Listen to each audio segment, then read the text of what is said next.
They hadn't won a Premier League in its history until 2020, and everyone gives Slot their praise. But what do you want to do? Diminish Klopp? It's Klopp's team. Undisputed from Ukraine, Oleksandr Usyk. What do you think is more difficult to do? Build a side or sophisticate that side? No, of course, build a side, of course. So then go back to my original point. Why is my observation lazy then? Everything that's happened to me over this from the last time we fought, there's a lot of pain, a lot of built-up anger and everything. Are you going... No, Are you Arsenal trying to pivot off the lack of objectivity arguments we've got here? Because you haven't mentioned Arsenal twice now. Pipe down this morning, Martin. Usyk.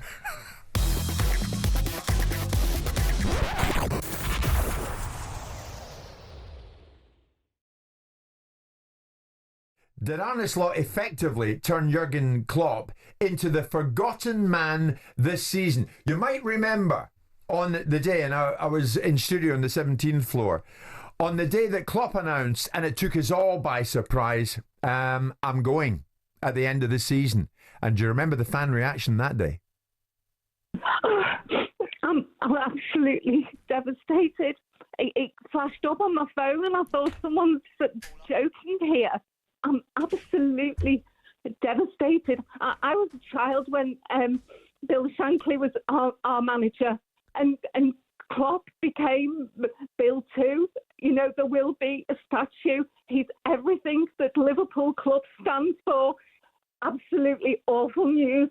It's tough because, yeah, you want to compare Bill Shankly and all that, but obviously I wasn't alive when Bill Shankly was dead, so I'm 26, so he is my Bill Shankly, you know, and it's hard because even though there's so many great managers around now, I don't know if we're ever going to be able to replace him. I'm nearly in tears here.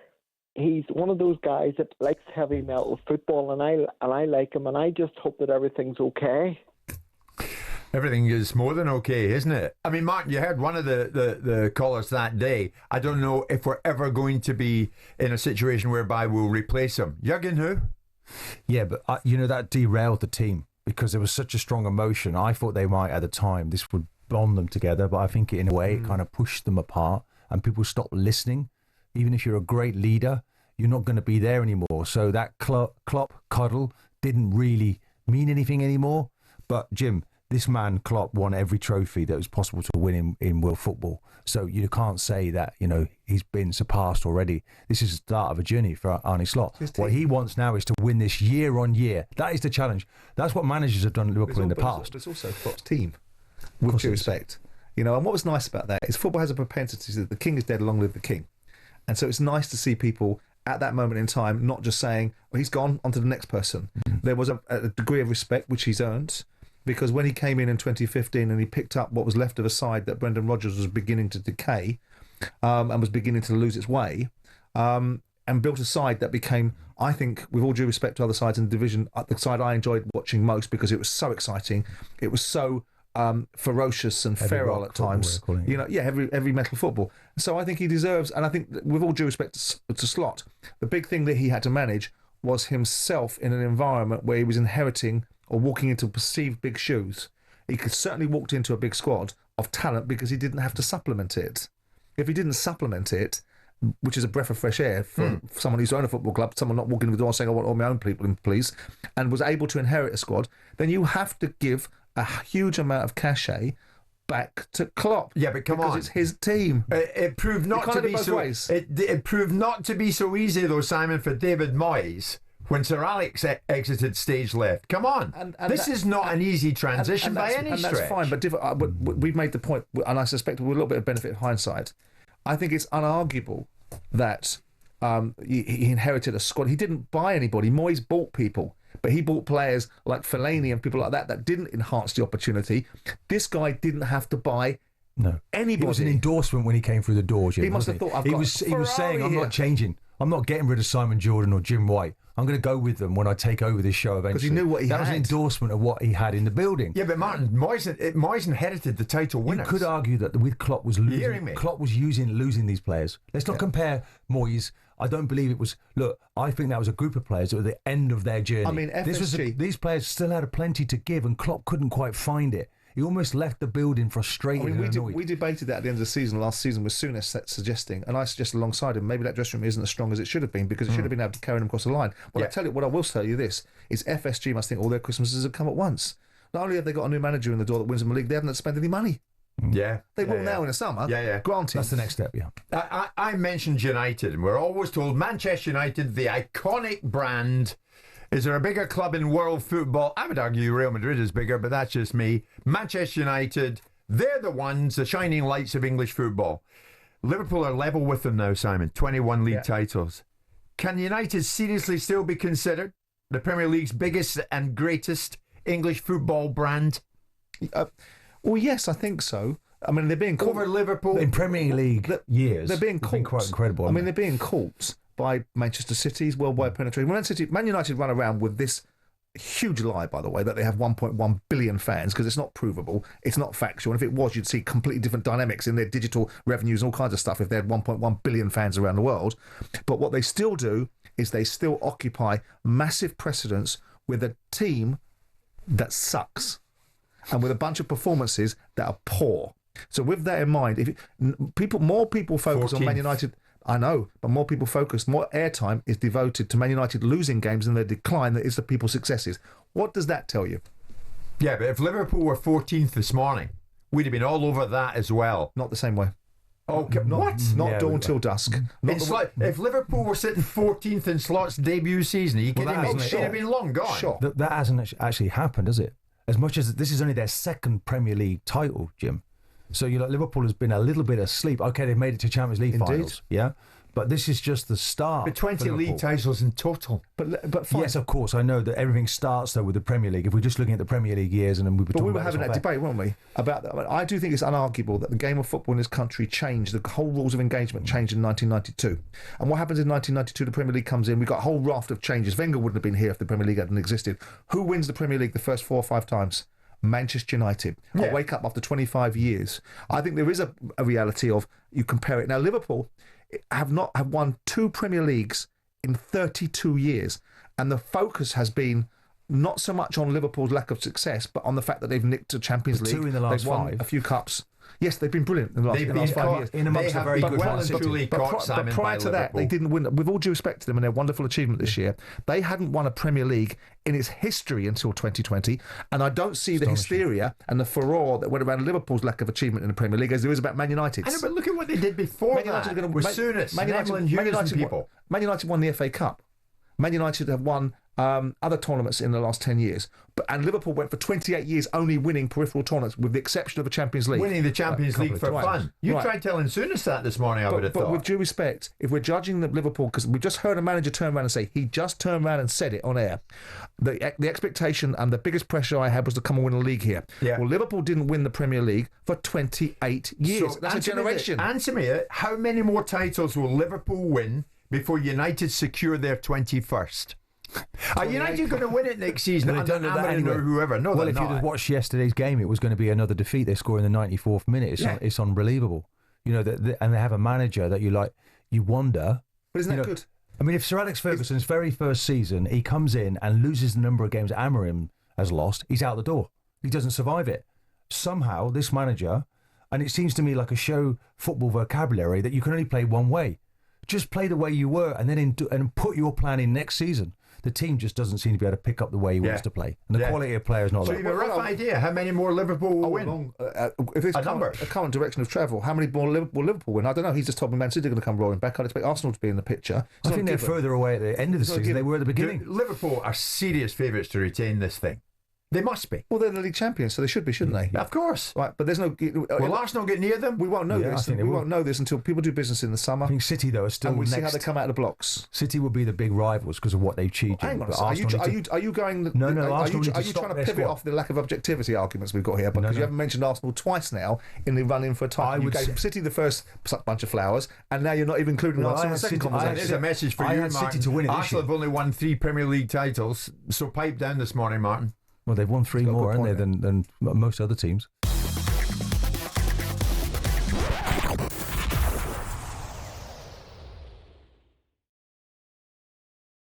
Because in studio, we have two great fighters. The man it seems nobody can beat, Oleksandr Usyk, is with us in studio.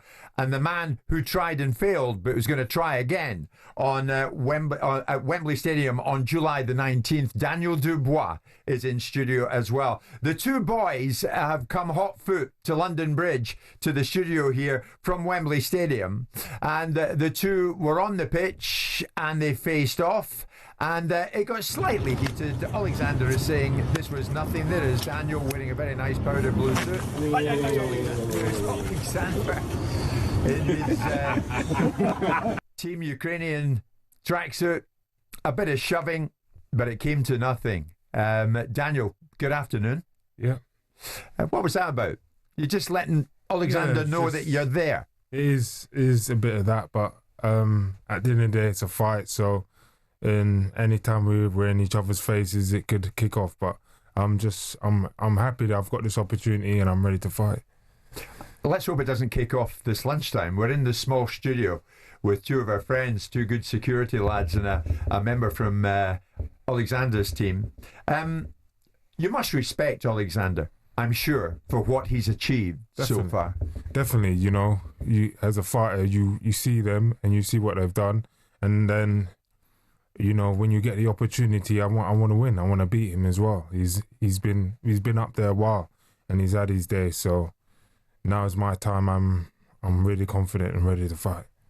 Do you still try to tell us that 2 years ago in Poland you beat Oleksandr Usyk? It was about that. It was, in my opinion, that was a proper body shot. I mean, I could go over it and over it, but it was a body shot that landed, and now I have a chance to clear up the controversy, just right to say it clean. I've come back, you guys have seen I've come back a new man, a different man, a new fighter, and I'm just excited to show that I'm on the rise. Oleksandr, do you still insist it was a low blow? You had 4 minutes to recover. Listen, first fight, it was in the past. Now, I live in now, present. I show you one picture. If maybe it's not clean, was clean punch. Just a moment, please. Oleksandr is looking for a picture in his phone. Simon Jordan is looking over Oleksandr Usyk's shoulder, looking for that same picture. How do you think? Well, you're going to tell us that this was not a low blow. That wasn't the same punch. All right, that's a punch, isn't it? Yeah, that wasn't the same punch. It's one punch. Один is. One is. One off. This. Show it to Simon. Is that? Yeah, I've seen it. Yeah. But as you say, Oleksandr, you live in the present, not the past. Do you think this version of Daniel Dubois presents a much bigger challenge than the version that you fought 2.5 years ago? Valeria is just translating. Listen, Daniel, it's a hard fighter. Yeah. Daniel win Horgovic, Miller, and Joshua. It's a great. Now, maybe Daniel better, but me better. Mm-hmm. Are you too good for him? Are you the better fighter, Oleksandr? Do you still feel you will be too good at Wembley on July the 19th for Dubois? Yeah. Why are you so confident? Listen, I believe that I win. I feel I can win. Where's the change come in you, Daniel? I mean, I remember watching you fight Joe Joyce and all the furore that came after that and all the headlines about you coming through. Yeah. You were going to take over the division. You had a couple of periods of years where you were rebuilding. Where's the switch changed from losing to him in whichever way you lost to where you are now? I don't know. I don't know. I guess you could say I've. Do you believe more in yourself? Been through ups and downs, Yeah. and that's a big difference. I just really Don know how Charles, to turn it a big on. difference to you? Yeah, he has. He's definitely has. My dad, Don, and the other people that's revolved around the camp that have brought new life to the camp have definitely helped and sharpened me up. So you're going to see a new me. What did you take from the first fight against Oleksandr? What did you take away? I mean, you took away a loss, and I think that Oleksandr, I don't think it was a low blow, but I did think he beat you in the end, but and beat you convincingly, Daniel. But what did you take away from that fight? It wasn't just a fight. It was a lot more than just a fight. It was a lot more. But I've rebuilt from it. I was in a dark place and I came out of it, and that's the main thing. I come out of it, and I can't wait for this one. It's going to be a bloodbath, and I'm really looking. How'd you feel? This time you're going to go to Wembley, and you're going to fight in 90,000 fans. Last time you went there, everyone was ready to put the crown on top of Anthony Joshua, and you upset that. You're going in front of 90,000 fans now that will be potentially cheering you on. How do you feel about going to that environment with all the support potentially on your side? It doesn't matter if they're cheering him on or doesn't bother you. Don't matter. I love the sport and fighting to win. Have you ever fought in an atmosphere, Oleksandr? You fought at Tottenham Hotspur with Anthony Joshua, 60,000 people. You will have seen on the weekend possibly Benn versus Eubank, 60,000 people. This is 90,000 British fans that are going to be potentially supporting him.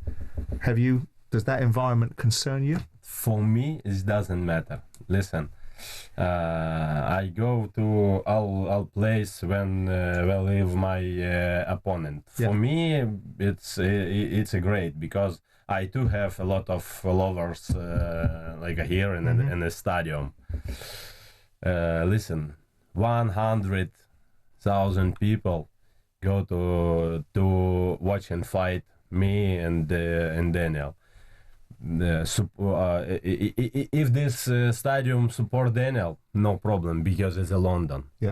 Just for me, it's a great. Listen, my focus, it's a ring. It's not my followers, not people. Blah blah blah blah blah blah. And my team and me, because when I listen voice to it, first round, my focus like okay, go. Oleksandr, do you think a lot of people have said Daniel in your first fight doesn't have the heart? Do you think he has the heart to run you close, to get close with you? It's a good fighter. It's a boxer. Listen, I respect all who boxing in gym, because I know it's very hard. I respect all my opponent. Daniel too. Including him. Yeah. I think we're in for a treat, Daniel, don't you? I think so too. I think the way that you're looking at this, and you are focused, I can see it in you. You are focused, you know what you will have to do. But Daniel, you'll have to do something extraordinary. No one else has done. That no one else has done to beat Oleksandr. No one else can do it. Why can you do it? What can you promise us? That I'm going to, Steady. You know what I'm saying? You know what I mean? I can say a million words about it, but I feel it. I'm ready. Everything that's happened to me over this from the last time we fought is a lot of pain, a lot of built up anger and everything. So I want to just dish it out and, make sure that I come away with all the belts and do it in London. That'll be special, to be the first unified champion in London, England. So that's what I'm about, creating history. Oleksandr, we're going to go to a break in a second. We know what you have brought every time you fight. You are extraordinary. Extraordinary. What will you bring on the night of July the 19th? What Oleksandr Usyk will we see? Як я виграю 19 числа? I bring light, I bring happy, I bring win.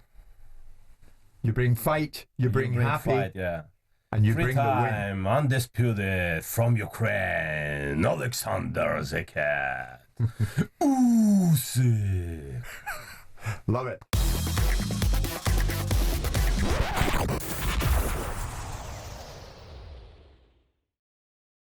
what we're going to see in this Champions League semi-final. Over 2 legs, of course. Arsenal and PSG. This is doable for your boys, isn't it? Yeah, I think if you can beat Real Madrid in the way that Arsenal did, then you go into this not really fearing anybody. But we know the PSG team is a much better side, much better balance. You know, Kvaratskhelia playing on that left-hand side. What a wonderful talent he is, Dembele. Arsenal beat them earlier in the season, but Kvaratskhelia wasn't there. Dembele didn't play. So, and I just like the way that PSG play incredible football. Hakim gets down that right-hand side. It's very direct. It's very difficult to pick up. So Arsenal will have to... There'll be weaknesses in this team. I think they leave themselves a little bit exposed, PSG, and Arsenal need to go after that. When you're in the home leg, Jim, I don't like the way this team, the way it's been configured, that you know, if you think about Liverpool won this league, didn't they? They ended up playing PSG, who were right, you know, they just about qualified. Right. And they've turned their season down. Okay, I understand that, but I always feel the second leg is the most important leg. I'd rather this home leg was being played second, because I think there's something in that. But nonetheless, I think the way that Arsenal learnt from the Bayern Munich game last year and have taken that into this season, and they went after Real Madrid, that 3-0 was really important. When you go into the big boy stadium, the Bernabeu, it was tough. PSG will be no different for the second leg, but they have to take a lead into that. Who are favourites going into it? I think PSG are favourites to win it. But I think what Arsenal have done by beating Real Madrid has made the whole of Europe sit up and take notice. You win 5-1 without a so-called recognised striker. I think that's been incredible for Arsenal, what they did and they achieved in those 2 legs. I think, like Martin, I have a feeling for Arsenal here going into this, Simon. I have a hope for them, a feeling about them. I mean, my only reluctance is that Frank Warren's winning everything at the moment, so I'd rather him not win this as well. But I look at this and think, I'm not entirely sure why PSG would be favourites over Arsenal, besides the fact they've knocked Liverpool out and Liverpool won the Premier League.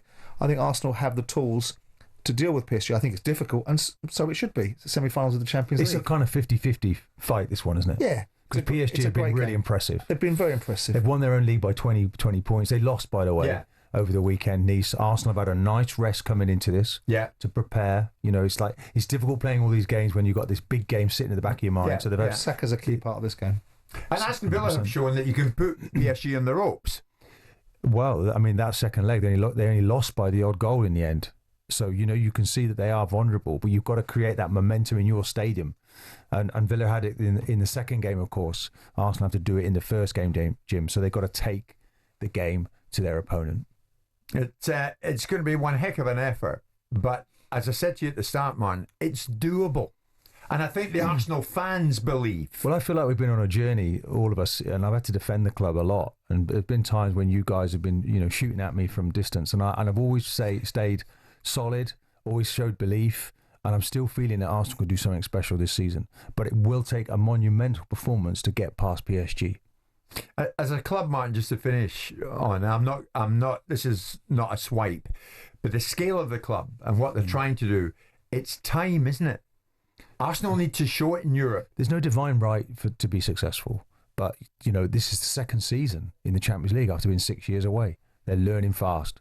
And, you know, when you look at the Declan Rice's, no Partey in this one, of course, but Saka and Martinelli have been alongside the manager all the way through all the different stages. They've gone through everything. They've stayed in the team together. They were the 2 players that scored, ironically, against Real Madrid. They're going to have to turn up again. Because you guys enjoyed enormous success, but these guys have the chance to lift something significant in Europe. That's the difference. Well, I'd love it that they could do that. The 2006 team didn't quite get there. Back in the day, Wenger, that's the closest he got. He faltered many times at the quarterfinal stages. They're in the semi now. You know, this is like, you've got to go for it. This is about belief. And I see no reason why Arsenal can't do it, but they have to win this first game. If anybody it's time for, with all due respect to Arsenal, it's probably time for PSG. I mean, they've dominated their league. They've had more money than you can shake a stick at over the years. They bought every single superstar player that you can buy, with a few notable exceptions. Yeah. Right? And now they've gone back to a better format, which is get rid of the Mbappe problem, get rid of the Neymar challenge, get a group of players it's the work rate that want to play for this football club. Barcolia as well. Doing everybody a favour. Yeah. Difficult game, great game. This is what semi-finals should look like. Absolutely, Simon.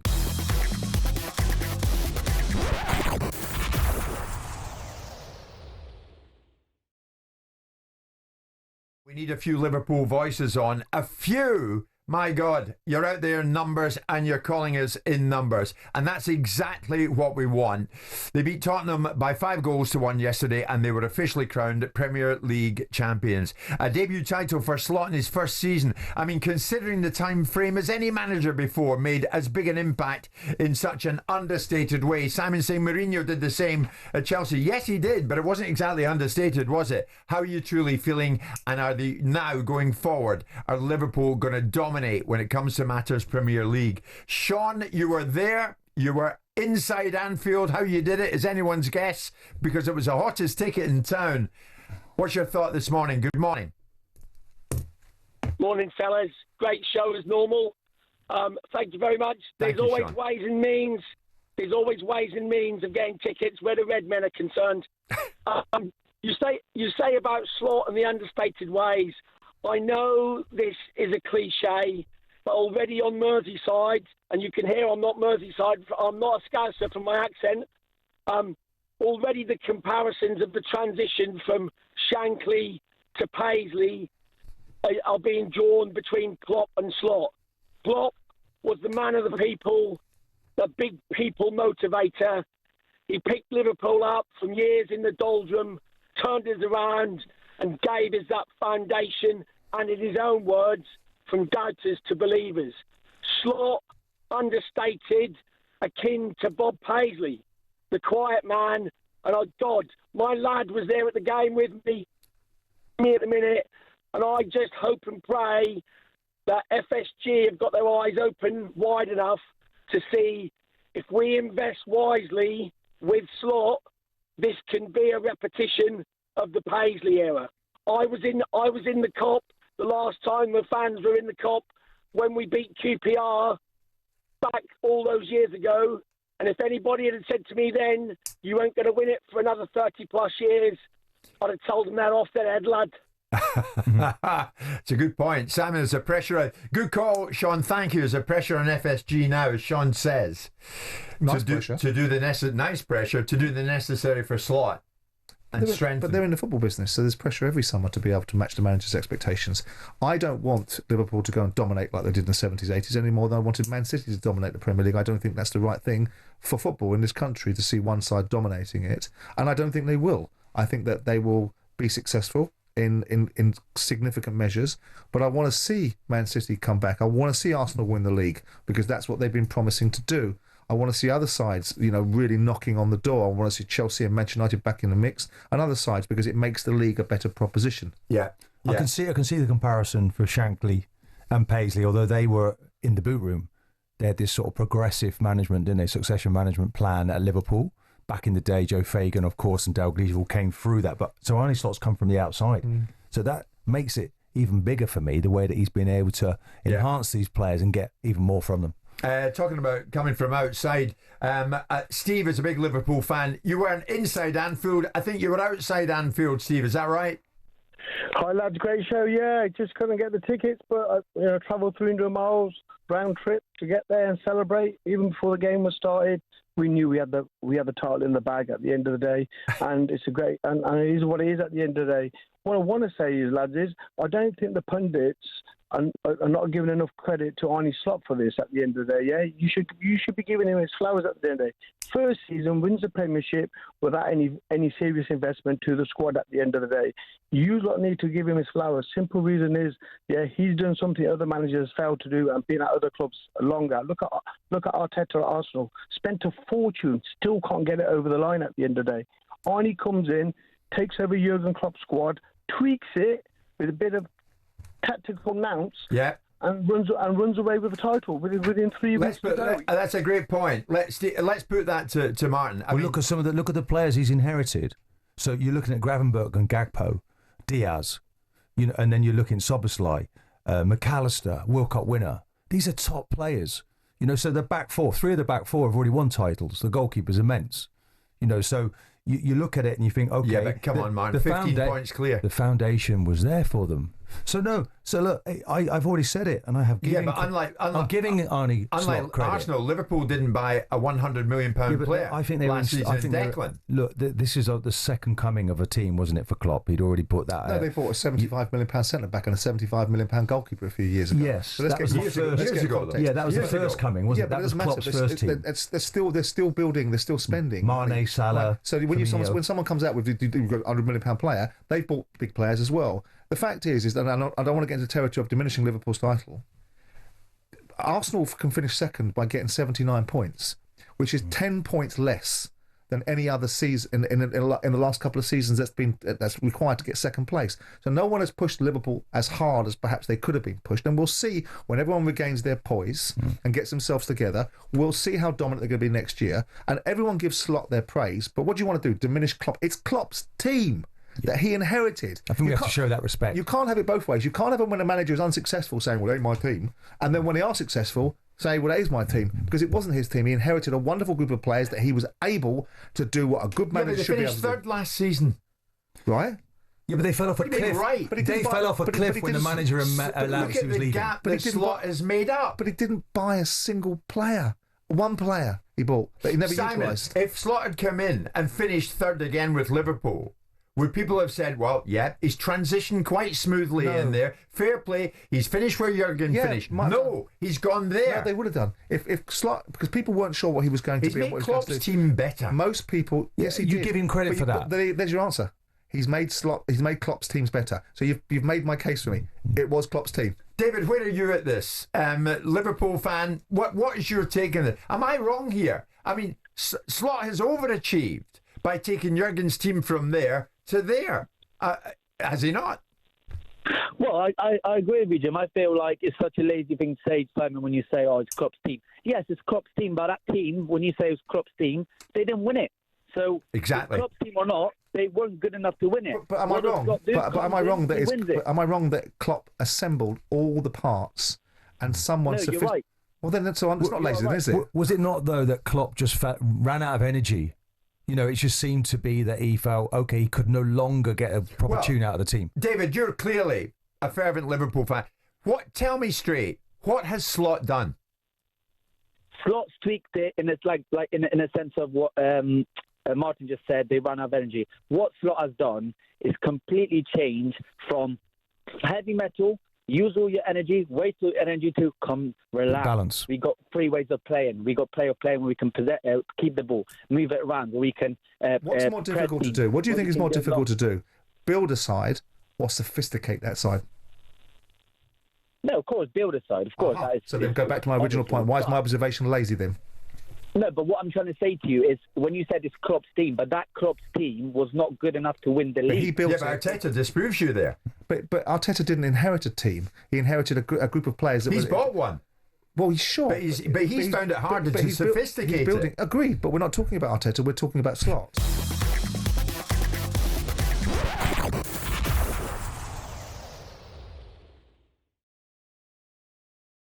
Martin, we now know that the FA Cup final will see Manchester City and Crystal Palace go head-to-head at Wembley next month. I saw hordes of Crystal Palace fans throughout the day on Saturday preparing to head to Wembley, as I was preparing to head much later on the day to the Tottenham Hotspur Stadium for the boxing. But Palace have made it, and Manchester City, as many might have expected, Martin, have made it. So an FA Cup final and a gateway to Europe. Would Europa League football, Martin, be a game changer for Palace? Well, obviously it takes them to another level. They've been, 12th, 13th, 14th for the last sort of 4 or 5 seasons and really never really got above that. Glasner's been there almost a calendar year, and you can see the improvement. There was 2 really massive defeats recently, which they recovered well from, albeit away from home, 10 goals conceded, Jim. I think the performance against Arsenal showed what they're capable of and how strong maybe the squad is. You know, players that are emerging, coming through. Eze is someone who needs to be more consistent, but you've got a taste, a flavour of what he's about at the weekend on a big stage. And Mateta is he can't stop scoring now. Yeah. Whereas under Vieira, it was hitting post bars, you name it. Yeah. Didn't seem to be able to hit a barn door, but now he's got everything he needs to maybe cause a major upset. Man City will expect to win this game, but Palace, don't underestimate them. I mean, your old club, Simon. Yeah. I don't know what emotions you'll have in the day, mate, if Palace get there and somehow get their noses in the front. Delighted for the fans. Against Manchester City, when Palace get there, I should say. I mean, I'll tell you what, I'll get to you in a second. I want to focus on Glasner. I mean, are they finally going to step out of this Brighton shadow? There's a question that you won't like, but we'll get an answer to that. Oliver Glasner has steered them there to Wembley. This was him post-match. Yes, because it's the final, so now we can play the final, and so both teams who will play the final can win the trophy. So it's nothing new, I think I tell you. Now we can't say, okay, 2 weeks we're just laying in the sun, enjoying and celebrating, and then we press the button and we will be ready. No, now, yes, the players can party tonight, and they will, and they fully deserve it. They have a few days off, but also that's regardless of the result today. And we will meet on Thursday, and then we will prepare Nottingham and Tottenham, because I think the best approach for the final is to show 2 great performances, because then we have belief, we have confidence.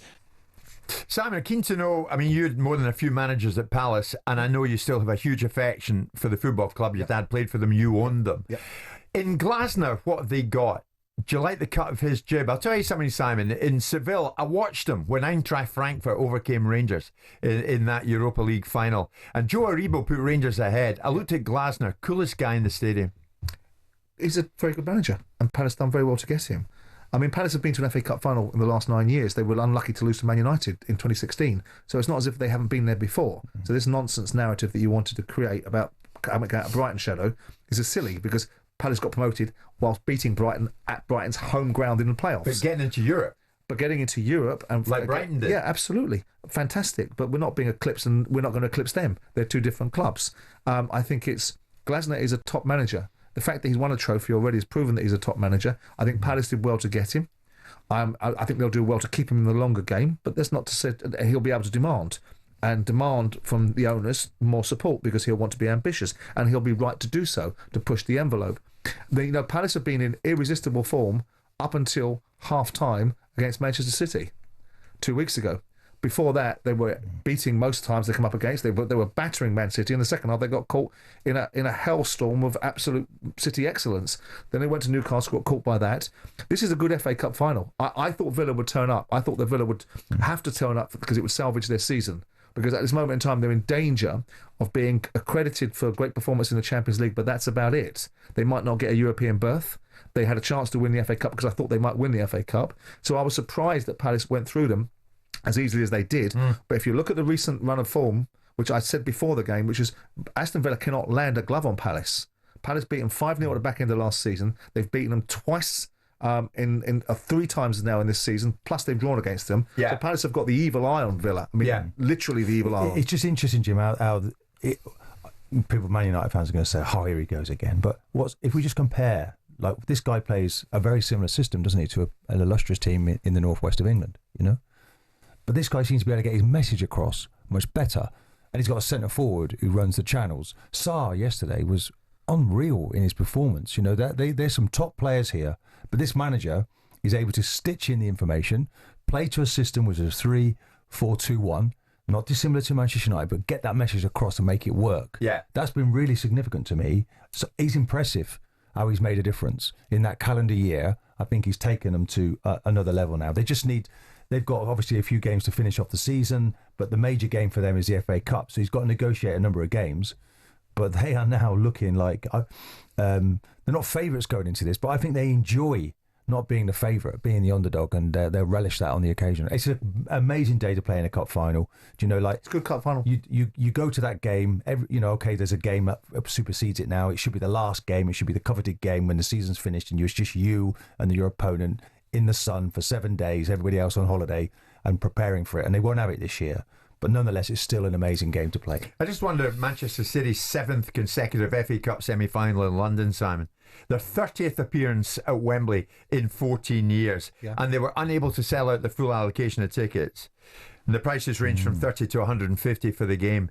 I mean, for many City fans, has Wembley become a boring aspect of City's itinerary? I don't know. I mean, people are not flush with cash at this moment in time in society, are they? So it might be a reflection of that.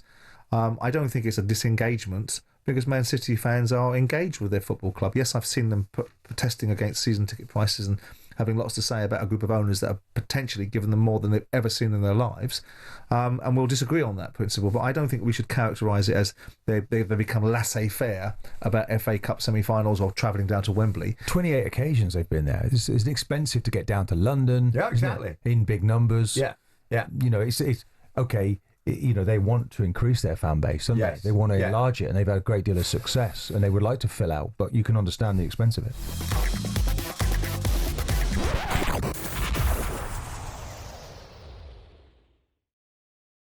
It was an event and a half on Saturday night at the Tottenham Hotspur Stadium. I was there to see Chris Eubank Jr. outpoint Conor Benn in what was a phenomenal night, a memorable night in more ways than one. Eubank Jr. won it. Will they go again? Well, it's said that they will. It's hard to imagine that, the state both of them were in, having given their all in the ring for 12 rounds. Ben in a second. This was Eubank Jr. I knew I was capable of that. I just needed someone to bring me out, bring that out of me. And I'm not going to lie, I didn't expect that he'd be the guy to do that. But the fact that our fathers did what they did all those years ago, it brings out a different soul, a different spirit into you. And that's what we both showed here tonight. What do you believe won you the fight tonight, Chris, through those 12 rounds? You know, I pushed through.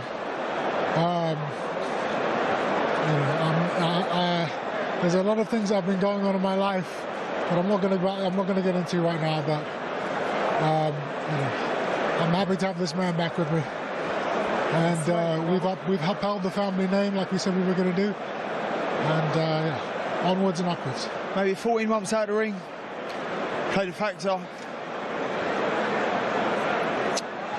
Probably say that'd be the only thing, just maybe inactivity. But apart from that, I felt like it was a close fight.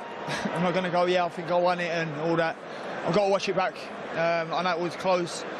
I stayed on the ropes maybe a bit too long. He worked harder towards the end. I'm going to have to watch it back, man. But I enjoyed it, and a massive thank you to all my supporters who come out. Some homecoming. It was something else. Inside the bowels of the Tottenham Hotspur Stadium at the end of it, Conor Benn came up to me, and honestly, he had given so much. I didn't know what to say to him. He didn't know what to say to me. We embraced. He went off into the night. Chris Eubank Jr. went off to hospital. And we hear this morning, only this morning, Chris Eubank Jr. has been discharged from hospital. talkSPORT Fight Night host Adam Catterall joins us live this morning. Adam, good morning to you. You know the man to my left here, Mr. Jordan, was critical. He wasn't having it. The fight on Saturday night, he wasn't buying into it. Nor were you. You were a critic of this fight in the build-up to it, Adam. Did it win you over on Saturday? Did it win me over? Listen, it was entertaining. There's no doubt in my mind that it was entertaining, and the people in attendance were entertained, and I'm sure the people watching around the world were entertained. It's been a soap opera, hasn't it, for 2.5 years, and there's been a lot of unsavoury moments along the way to the final chapter. And the final chapter absolutely delivered. I stand by everything that I said pre-fight, though. You know, these two guys are on different trajectories. They're in different weight divisions. They were at different stages of their careers. And we were only there based on nostalgia. Nostalgia sold the fight.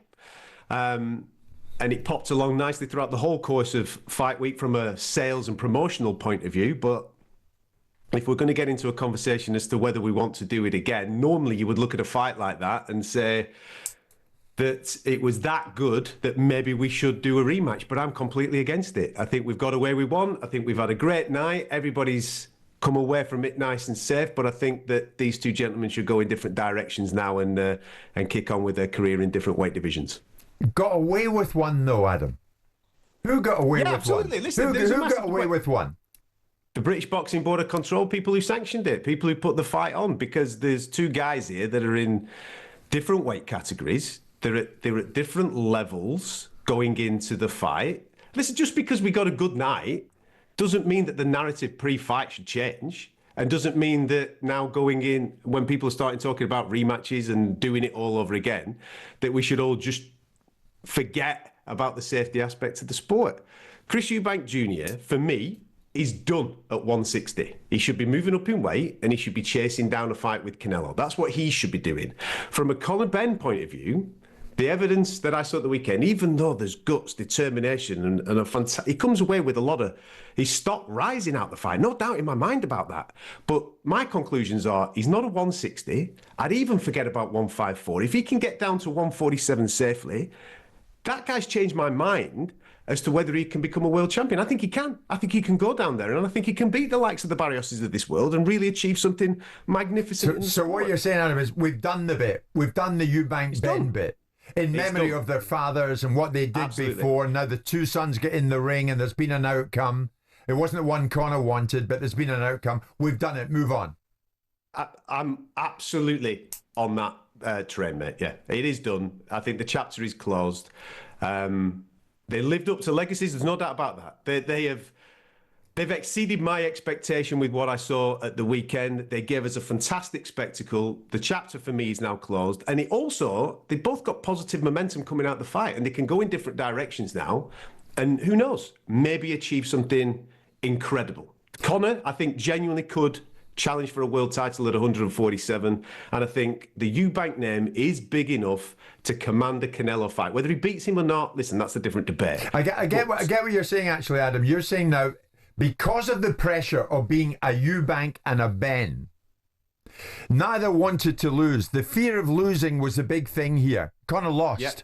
What you're saying is, all right, that was quite a script. We've enjoyed that. Rip it up. Go in your different directions and enjoy the rest of your careers. The pressure is now off. Yes, and come on, let's be honest. You are never going to be able to repeat what happened on Saturday night. It was like WrestleMania at certain points when seniors getting out the car and all that type of thing. It's not going to happen again. Yeah, but what about that moment, Adam? Come on. Oh, it was unbelievable. What's about that moment? When that moment happened, it took me back to being a 12, 13-year-old lad watching the fathers in 1990, 1993, respectively. It was truly sensational, and only a Eubank can sprinkle that sugar on top of an event like that, can't they? It was unbelievable. And yet, Simon, Turki Al-Sheikh in the ring said, that was something else. Now for September, and the two go again. But that's because that's been pre-agreed. That was a deal done with Seller. That was already known. That rematch was already... It's not a single syllable of what Adam said that I disagree with. I think Conor can go down and beat Barrios. He can't beat Boots Ennis, but he can beat Barrios for a world title. The thing about Eubank, I think that was Eubank's moment in the sun. I think if he goes in against Canelo at a weight class like 168, he gets beaten. But as far as what Adam said, I don't think there's anything to disagree with. But do you agree with Adam on that there shouldn't be a rematch? Because Eddie Hearn is talking about him going below Eubank 160 to put this on. He had enough trouble as it was. But then no one. If Eddie is indeed making that point, which I somehow doubt that he really is. If he is, then it's irresponsible. They've had their payday.